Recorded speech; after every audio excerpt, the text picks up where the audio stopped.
Well, hello, everybody. My name is David Husonica. I'm president of Cloud AG. I certainly appreciate you carving out a few minutes for us here today. We've got a lot of content to cover, so we're going to jump into it here very briskly and move through this at a pretty good pace. I would invite you, if you have questions along the way, use the chat window. We have everybody muted just in the interest of background noise, but feel free to ask questions in the chat window. You also can email questions if you prefer that to partner@cloudag.com. So the reason that we're here today, and hopefully the reason that you're here today, is to talk about how you can either establish or grow your managed services practice around Office 365, leveraging a couple solutions. A little bit about our company. We are a born in the cloud company. We put our organization together specifically for Office 365 when it first emerged from Microsoft. And so cloud is all we do. And as we have made our transition and grown our company, we began as a standard value-added reseller and have now morphed ourselves into also a managed service provider around Office 365. And so today we're going to talk a little bit about that experience and how we have made that transitions and some of the solutions that we have leveraged along the way.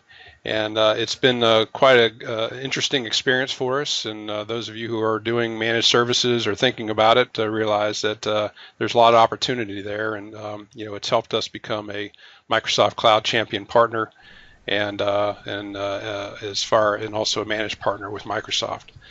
So let's talk a little about this whole transition to managed services and other elements around Office 365.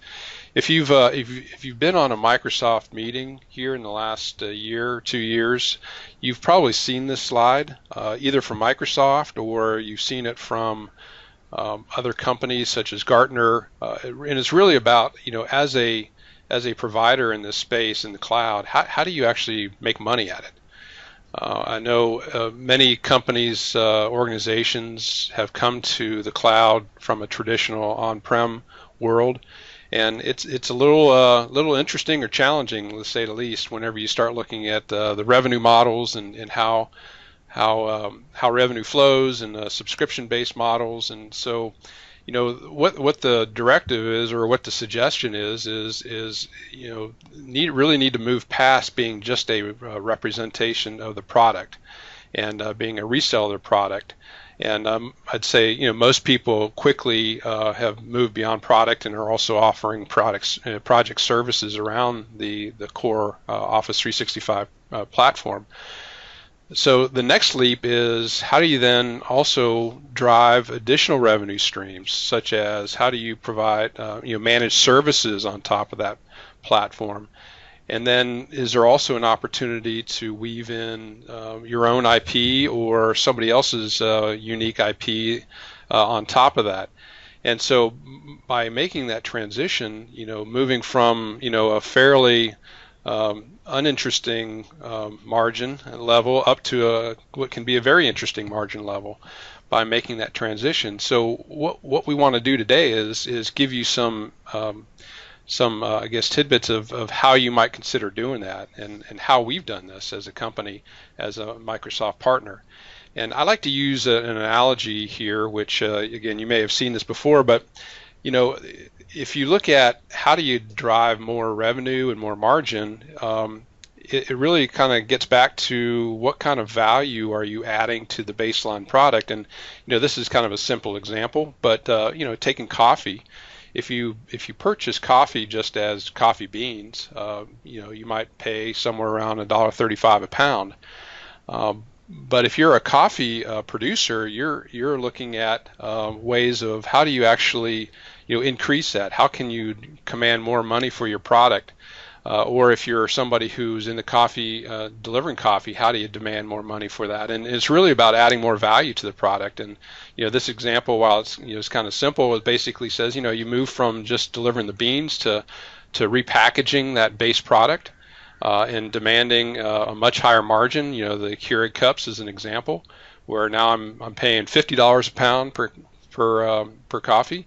You can also deliver it higher service, which you can then command $150 a pound, or at the top end is the premiums like the Starbucks and Caribou's, where they're basically they're selling it at close to $600 a pound. So the way that you're able to make this move is by adding more value to the customer, and therefore the ability to command more for your product and your service.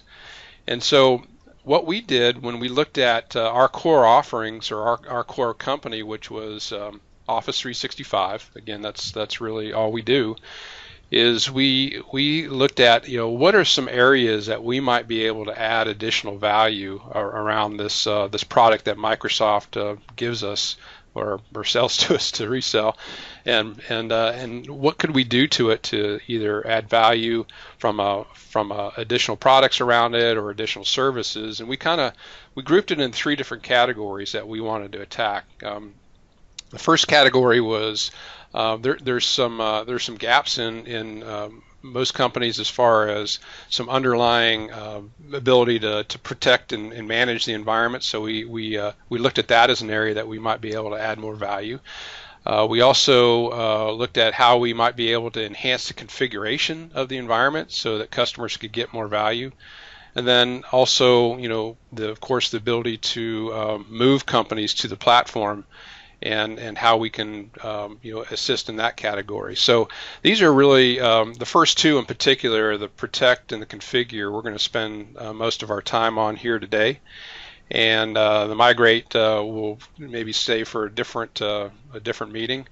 So when you look at these 2 first categories, in the protect area, we looked at, okay, what Office 365 is a great product. Does a lot of wonderful things, but there are some things that are missing from protecting the end user from either situations where people accidentally or purposefully delete things out of the environment. And so we looked at this and we said, okay, what's missing and what could we potentially add value to? And so what happens in Office 365, and again, this varies a little bit by plan that the customers select. The higher end E3 plans has a little bit more to offer than the lower end business premiums, but we focus on SMB space. And so what was missing is that in the core solution, it only keeps content that's deleted for a certain period of time. There's recycle bins, but those things are purged after a number of days, and once it's purged, it's difficult, if not impossible, to get it back. If you needed to do a restore, particularly in things like SharePoint, you had to restore at a site collection level, which can be problematic when all I really need back is maybe a document or a couple documents, which is kind of the third item, is the ability to do item level restores, either for email or content with my SharePoint or OneDrive. And then also, if you can get Microsoft to do restores, then it's something that has to be scheduled, and many times it's not really timely enough for the situation at hand. If the executive has lost something that they direly need, you got to get that back in a hurry. So when we looked at these things that were missing, we saw opportunity to fill in some of the gaps. And so what we did is we looked at solutions that we could bring into the table to our customers, and the one that we landed on is with a provider called AvePoint. And if you're not familiar with AvePoint, AvePoint has been really a leader in the SharePoint world for many, many years, and has transitioned now to the cloud. And they have provided really over the last 15 years or so solutions that really help manage and protect on-prem world, and now those tools have moved to the online. And so, we looked at a number of vendors and a number of solutions, and really settled on AvePoint for a couple of reasons. First of all, we wanted to have a single relationship with a provider that could help us in the cloud world, of course, but many of the organizations we're dealing with are coming from an on-prem world. So we wanted to make sure that whoever we hooked our wagon to, had the ability to handle both of those environments. And AvePoint, with its roots in the on-prem, and then now in the cloud, they were able to provide a complete set of tools to deliver value around cloud as well as on-prem, or also in the hybrid mode. We also wanted to have a single provider that could handle all the assets that are in Office 365. So this is, Exchange Online, SharePoint Online, OneDrive for Business, and there was some other solutions that handled one or two of the three, but not all. So when we did our due diligence, this is the solution that we landed on, and formed a relationship to where now we offer this solution as a part of our managed service. And so to give you a little bit better sense as to how that looks and what we do with it, I'll step you through a quick example here. So our managed services team, what they do is they basically, whenever we're offering granular backup or and restore services to our Office 365 customers, they leverage the AvePoint portal, where I go in and I log in. I'm able to point it at whatever tenancy that I'm working with and configure backup plans as well as initiate restores. And the good news is our team, there's nothing that they have to install locally. All of this is done through a portal, so it's a SaaS-based solution. And so it really makes it very easy to get up and running, and it's non-intrusive to the customer. So again, we don't have to install anything at the customer site. All we do is basically are able, as a managed service provider for our customer, point it at the tenancy, and you're off and running. And to give you a little sense as to the UI that our team uses whenever they're delivering this managed service, this is the main menu, and it basically, through this one menu, they're able to go in and work with Exchange Online as well as SharePoint Online and OneDrive for Business. And examples of what you would do from here is that first of all, I may need to go in and create a backup plan for my customer, which gives basically tells the environment what you want to back up, where you want it backed up to, and then also the schedule. And this is an example of the user interface that our team uses in order to configure a client. So on the left there, basically you're pointing it towards which of the Exchange Online mailboxes you want to include in this backup run or this backup plan. On the right, I'm able to specify where I want it backed up to, and that was really a uniqueness to this solution from others that we saw, is that there are a number of options that you can choose as to where you actually back up a client's content to. So we have many of our clients will back it up to Azure, some type of cloud storage such as Azure or maybe an Amazon. But you also have the ability to use other backup destinations. You could use a rack space. You could use actually a Dropbox if you wanted to. You can also configure a local environment, a FTP location on the network, or an SFTP location. So this could either be on the client's network or your network as a managed service provider. So that's one of the things that we really thought was different here, is that gave us that option to where we back things up to.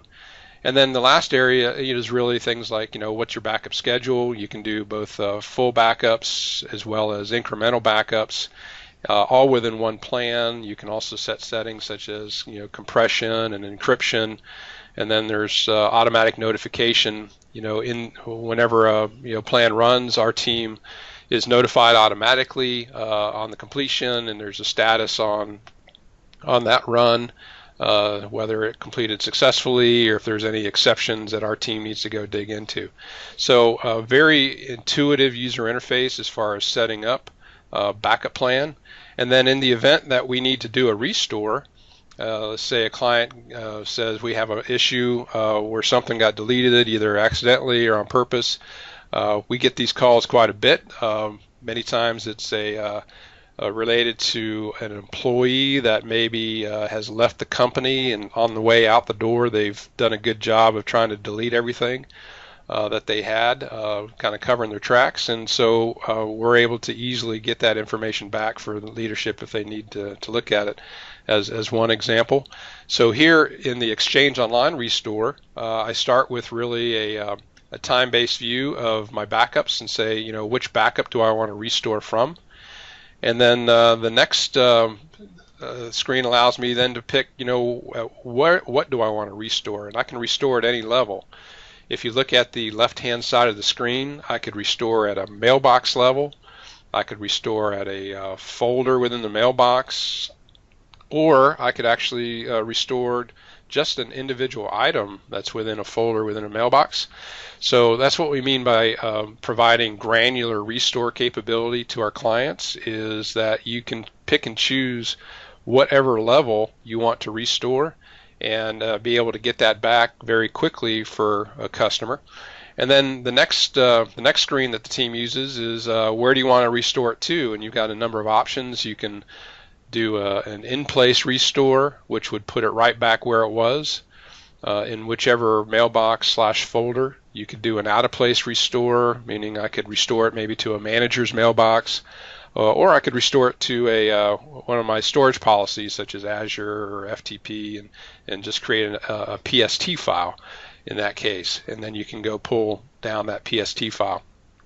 So when we configure our backup plans for our managed services clients, this is the process that the team goes through, and it takes only probably 20 to 30 minutes maybe max to go configure a client and get them up and running with a particular Exchange Online backup plan. If I now move and take a look at similar situations for SharePoint and OneDrive, again, that's one of the values that we saw this solution, is it gives us the ability to reach out and do the same type of things with all the assets in Office 365, so we didn't have to have multiple tool providers to do this. So on the left side, you can see I've got in the top section, I've got the different SharePoint site collections, so I can pick and choose, do I want to back up all site collections or individual site collections? On the bottom is my OneDrive, so I can be very selective as to which OneDrives I want to back up. And then the same sort of parameters, which is where do I want to back it up to? Selecting which storage policy makes most sense for that situation, for that client, and then set my backup schedule in both incremental as well as full backups. And then if you need to do a restore with SharePoint or OneDrive, it understands, again, the full tree structure. So we may get a request in from a client to our team that says, hey, I want to restore just an individual document library, or maybe it's just an individual document. And so our team can go in and very easily explode the tree here, so to speak, and get down to that level that needs to be restored, and all the way down to an individual document. And then once again, like you saw on the Exchange Online side, the ability to specify where you want to restore that particular content to. Do you want to put it right back where it was, in meaning I'd put it right back in whichever SharePoint site or document library or OneDrive folder, or do I want to send it to a different location, or do I want to just save it out to our storage policy such as Azure or FTP, so forth. So gives you a lot of flexibility, and I guess the team, the feedback is a lot of time, the user interface is very intuitive, which drives down the learning curve for your teams that are doing the managed services around this solution, and it's pretty simple to get clients up and running on it. And there's cases, and we'll talk about this, that while clients may be interested in managed services, some clients are also just interested in maybe subscribing themselves directly to the solution, of which that's an option as well. Well, so that's the granular backup and granular restore solutions that that we leverage in our managed service team from AvePoint. But another differentiator that we found with the AvePoint solution is it goes beyond just the backup and restore. There's a whole set of management tools that your teams can also take advantage of that allow you to do things like set permissions. You can create permission groups in SharePoint. You can assign people to permission groups. You can do site settings, site collection settings, things like that, which can be rather clunky sometimes within the standard Microsoft SharePoint UIs. So it gives you the ability to do that. And again, if you're thinking about managed services and doing that as a managed services, it gives you a more efficient UI to be able to do that. There's also a content manager, which allows you to restructure content between SharePoint Online environments, so I can move things around between SharePoint to SharePoint or SharePoint to OneDrive, OneDrive to SharePoint. I have a replicator tool, which if you have things like lists and libraries that need to keep in sync across multiple sites, you have the ability to set that replicator tool to be able to do that. So some pretty nice management tools as well. And there's also an advanced reporting solution, which gives you the ability to do advanced reporting off of SharePoint usage, who has access to what, who's doing what, who's done what within your SharePoint environment. And so for either administrative purposes or for compliance reasons, you have a whole set of advanced reporting capability that also is delivered under this platform that we leverage quite a bit. And then there's also an archiving tool. So this is the ability to, if the client says, hey, we're going to, things are going to get to end of life after a certain period of time, or maybe there's other parameters that you want to key that off of, and I want to clean things out of my environment, my SharePoint environment. This is exactly what the archiving tool can do for you. So most people, when they think about solutions like this granular backup and restore, there are some other alternatives out there, but you start looking at this one platform. Not only gives us the ability to do the managed services around backup and restore, but also around some of the other administrative functions within SharePoint. In particular, it really is kind of head and shoulders above everything else that we found out there. So that's a little bit about how our team uses the environment and what we use it for. So again, I'll invite you, if you are joining late, feel free to please send over any of your questions via the chat window, and we'll try to answer those at the end of the discussion here. You can also email those questions in if you have them at a later date. So kind of wrapping up the backup and restore topic, there is a partner view from AvePoint on this solution, which means that so for instance, you can look at this user interface where if you are a partner delivering managed services like we do, you have the ability to see all of your customers within one view, and then be able to drill into any of the environments and do work with doing the setting the jobs or doing restores. So this partner view is very nice to be able to manage multiple customers, and you can also use the partner portal as a way of granting licenses to customers, doing things like initiating trials. If you had a customer that wanted to do a trial first before they launched into the managed service agreement, the ability to configure that. And then another view which gives you the ability to monitor any support requests that have come from your customer back to AvePoint. This view gives you the ability to monitor that, so you can have information about what's going on with your customers from a support standpoint. So that's a little bit of a breakdown as to the protection area. Now, when you look at how clients consume this granular protection, you'll find that they'll probably shake out in different categories. On the left, you've got a managed service client, which is basically, self-managed, meaning that the client just wants the tool, or they want access to the tool, and they're going to do it themselves. And they might end up being a managed services client for you later on, but you do have the ability as a partner of basically just giving them access to the tool and let them run it on their own.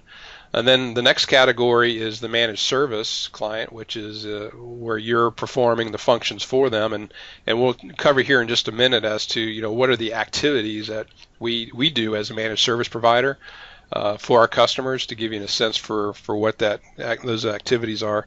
And then the third category is shared responsibility. So maybe they want you as a managed service provider to do things like configure the backup plans and all that, but maybe they'll handle the restore themselves, as an example. So you can give them access to the environment, and that's an example of a shared functionality approach to the managed service for backup restore. So what do we typically include in our managed services activities? So when we quote out customers using this platform, we basically, obviously, we have a cost on the tool ourselves, and we uplift that based on the services that we're going to embed into it. And those services typically are geared around things like we configure the backup plans for the customer so that they don't need to worry about it.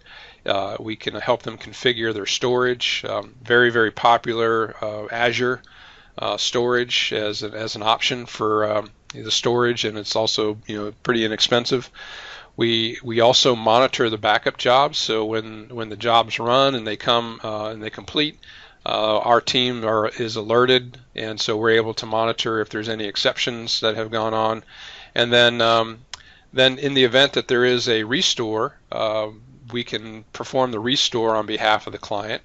And a lot of times we'll include that basically as an additional fee. So because restores, they're all over the board as far as how much is going to need to be restored and how much effort involved. So we kind of separate that out typically as a separate fee. And then if you're doing as managed service, you also have the ability to if you're doing Azure, CSP, for instance, you have the ability to also resell the Azure storage. So that's another revenue stream that you can take advantage of for this type of solution.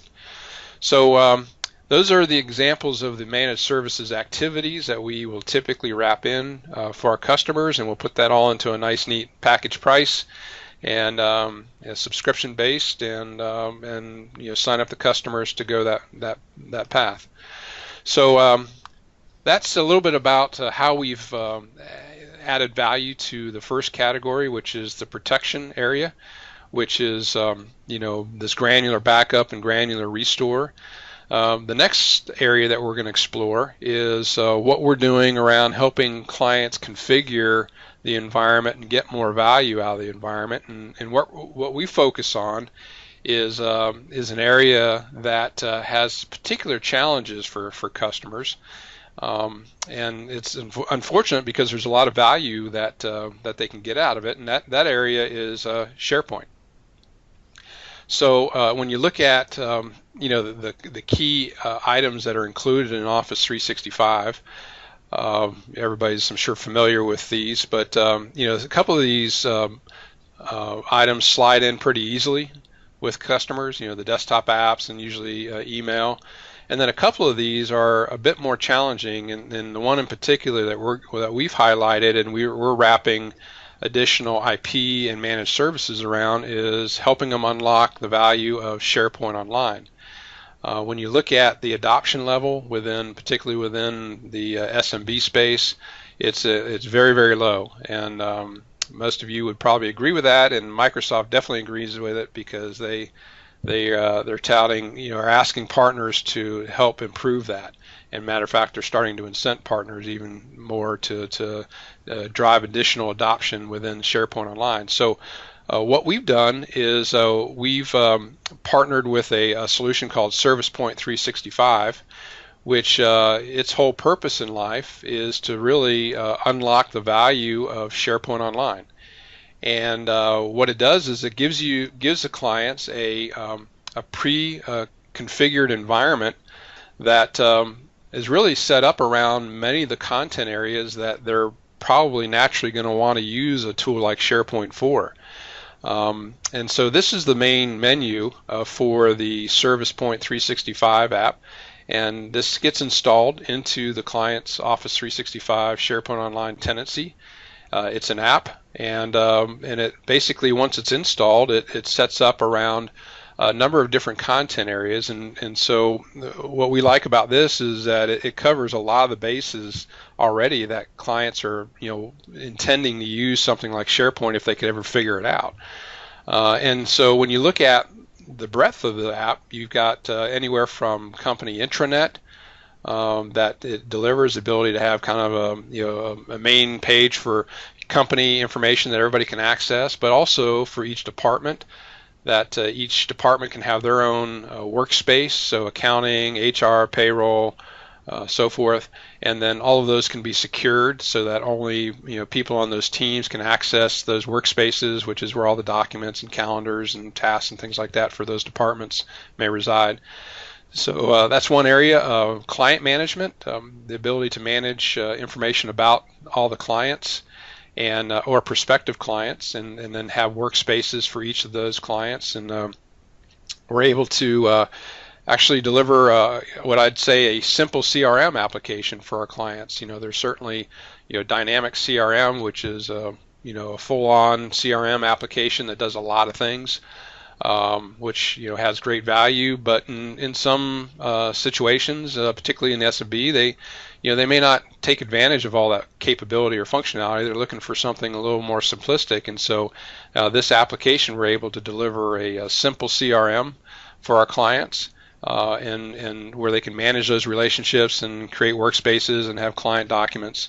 The next area is project management. So for people that are in the projects or services business or industries, the ability to have each of their projects set up to where each project is listed. Each project has its own workspace, which the project teams can collaborate on.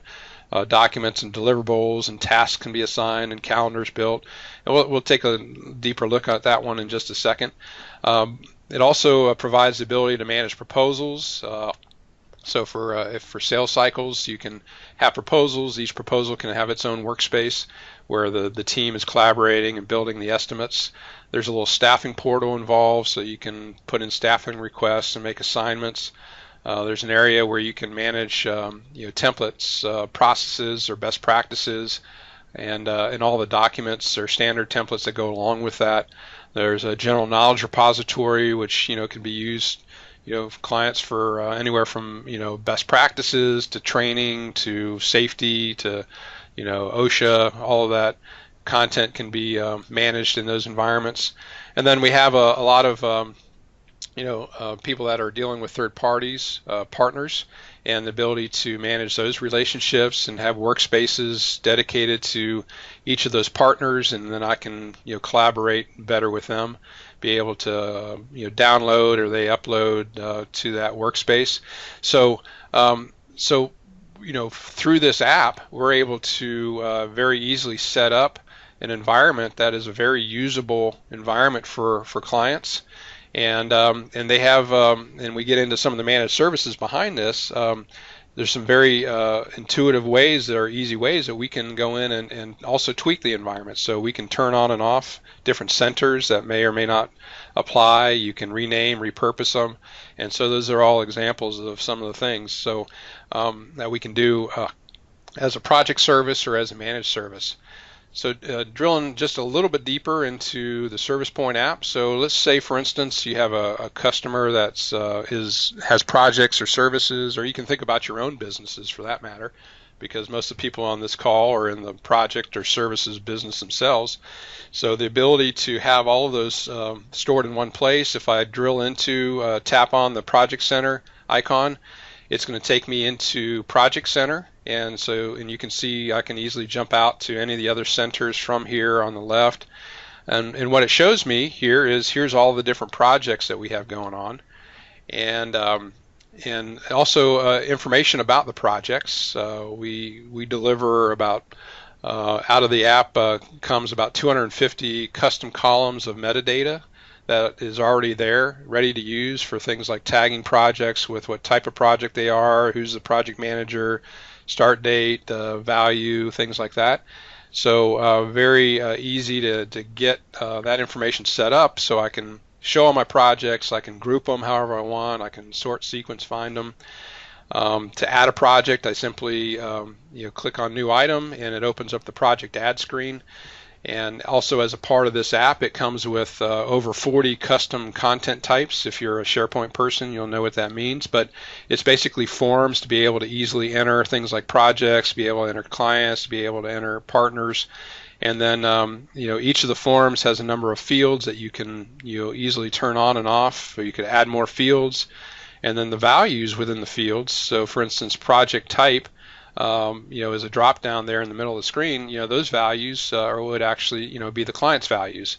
And that's all part of the services around setting this up is easily getting, the client's information, their values for, client types, project types, geographies, all of those fields can contain, their values. So, we can easily take this templated app and mold it to fit that client's needs. So this is how you'd simply go in and add a new project to the list, and then each project can have its own workspace that is automatically generated. So here's an example of a project workspace.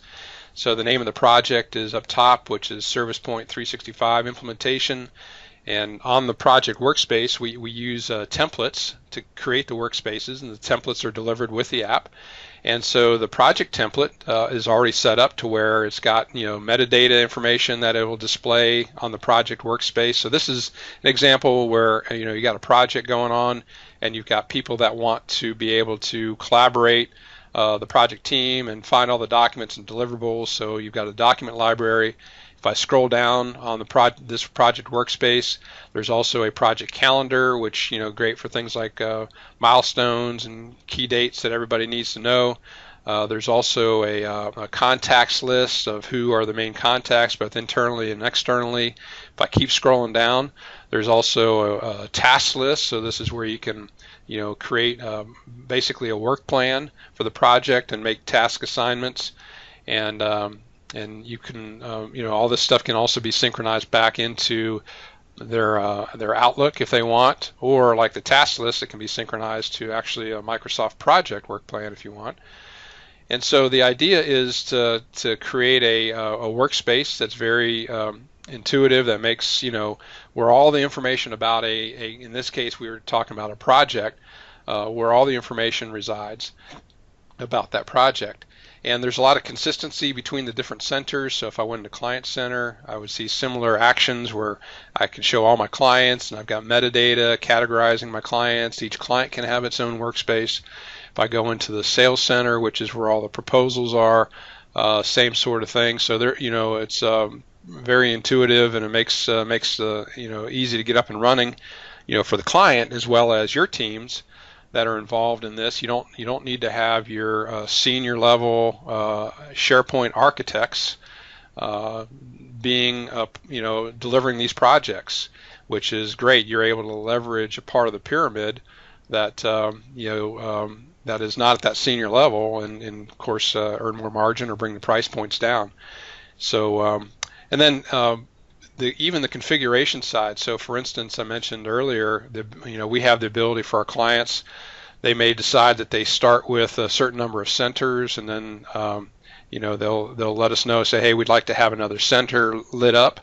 This is an example of the screens that our team uses, which is basically, you can see on the left, this is a settings screen. Of course, the client may or may not have access to the screen, but if I need to turn on a center, all I do is click next to it, and it will light it up, so to speak, and it will automatically appear on the menuing system. I also have the ability to change the name of the center, so you can see the display name there in the center of the screen here, where maybe I use a different terminology, or maybe the client's in a unique industry and they just call things different.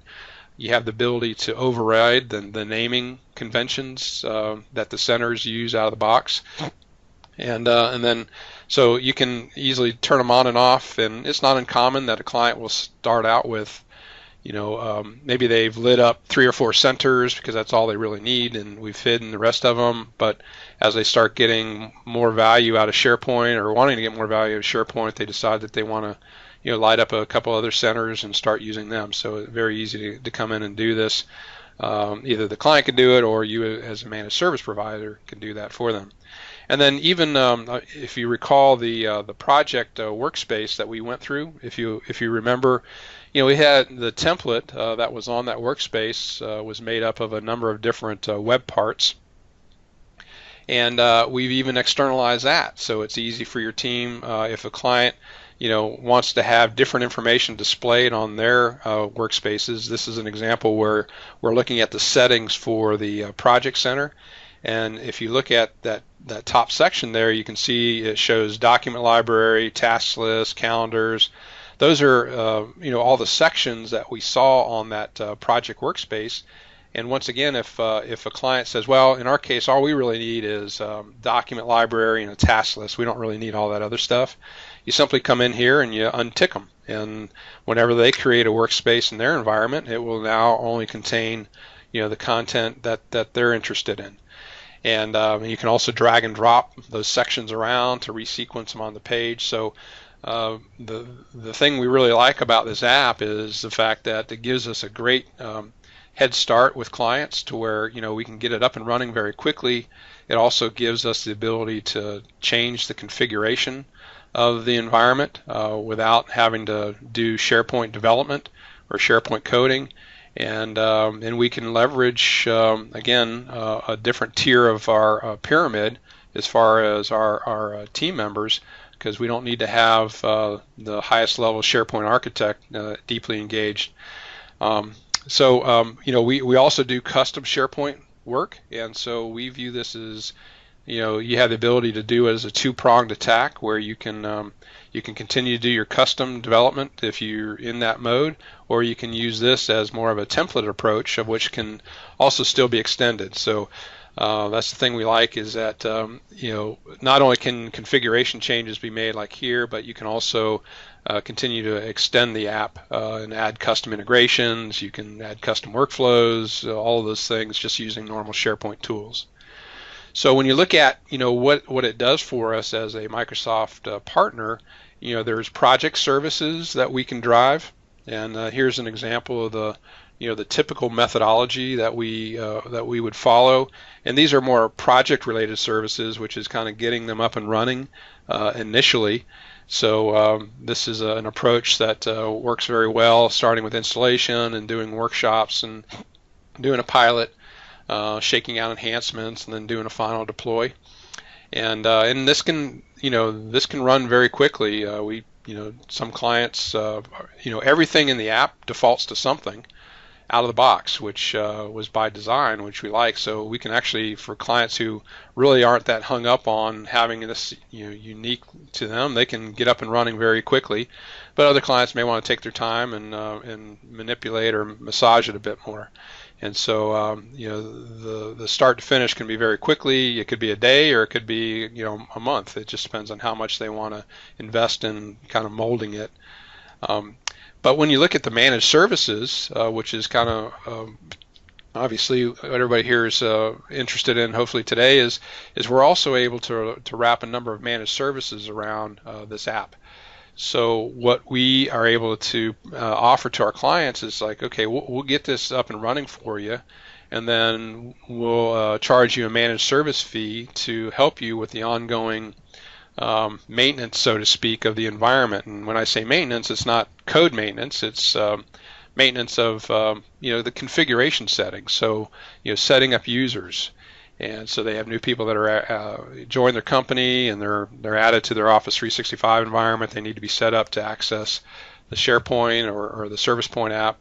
The configurations around the centers, so the ability to turn on and off centers, as well as there's some default views that come out of the box, and maybe the clients are interested in changing those default views. That can be easily done as a managed service. The workspaces that are configured or that are created, we can offer that as a managed service, where we can go in if they change their mind, or if they want to change some of the settings as to how the default web parts on the templates look or feel, the configuration of views, and also permissions. Permissions.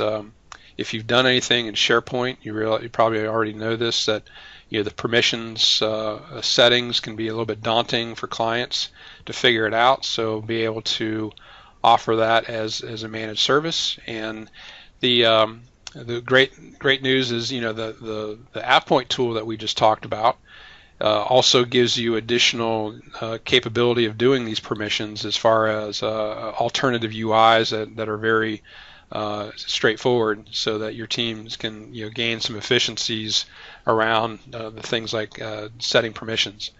So all this kind of comes together, these two solutions that we just explored, where from an end-to-end with our clients, as a VAR, as a managed service provider, we can leverage these two products to do a number of things. We didn't talk much about the migration capability within the AvePoint product set, but it is there, so we can use that one vendor relationship to migrate customers to Office 365 and SharePoint Online. The ServicePoint 365 app is really, you can think of it as a house that you're moving their content into and are moving their furniture into. So that is a part of the solution. And then once again, leaning on the AvePoint solutions for the ongoing data migration, or data protection. So the granular backup and granular restore capability. So it really comes together nicely just with these two products that we can offer a number of things that provide us with project services as well as managed services. A couple case studies and how all this looks and feels and has come together for us. So one example, Albion Scotia, this is one of our SMB customers, construction industry. They're a general contractor, and they wanted to move everything to the cloud, and so we of course helped them in the Office 365 transition. And then they really had a strong need for collaboration around documents and all that stuff that goes along with construction projects. So they wanted to leverage a centralized repository, of which we were able to light up SharePoint Online using ServicePoint 365 to be that centralized repository for them. So all their project managers and all their staff basically access content in that environment, all the permits, all the site photos, everything related to their ongoing projects, all stored centrally there in ServicePoint 365, and underneath that, of course, is SharePoint Online.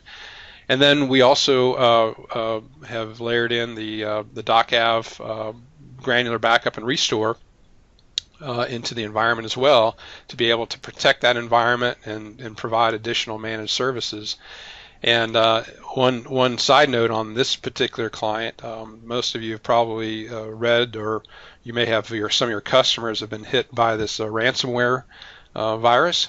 Well, this client was hit. One of the project managers clicked on something and it released the ransomware, and it basically invaded their documents, and they were syncing to the cloud. So that meant that not only the local documents, but also what was in the cloud was infected. So here was a project manager that had 6 different projects, and all the documents he could not get into them. So we were able to, using the DocAv Online granular backup and restore tool, we were able to then basically just go and restore his environment from the previous day and get him back up and running. And without that, it would have been a very, very difficult situation for them to be able to recover from a situation like that. The next example, another company, they're an SMB company. They're a technology company. They actually do Oracle implementations, but they needed a centralized place. We moved them to Office 365, but they really wanted to take advantage of SharePoint. Didn't have SharePoint people on staff. It had no skills at all, and so we were able to implement ServicePoint 365 and also wrap around managed services for that, as well as, of course, it goes without saying, the need to protect it with the DocAv Online and the managed services. So here's another example where they needed to have really a centralized place for everybody to collaborate on, and we were able to move them beyond just the baseline Office 365 into some of these other solutions, which of course benefit back to us as a services provider to them. So, how that model works, if I kind of maybe wrap things up a bit with going back to that coffee example, and if I put this now in terms of the solutions that we just saw. So, how in the coffee example, we're able to drive more revenue as well as margin by increasing value on coffee. The same thing with increasing value on our core product, which is Office 365.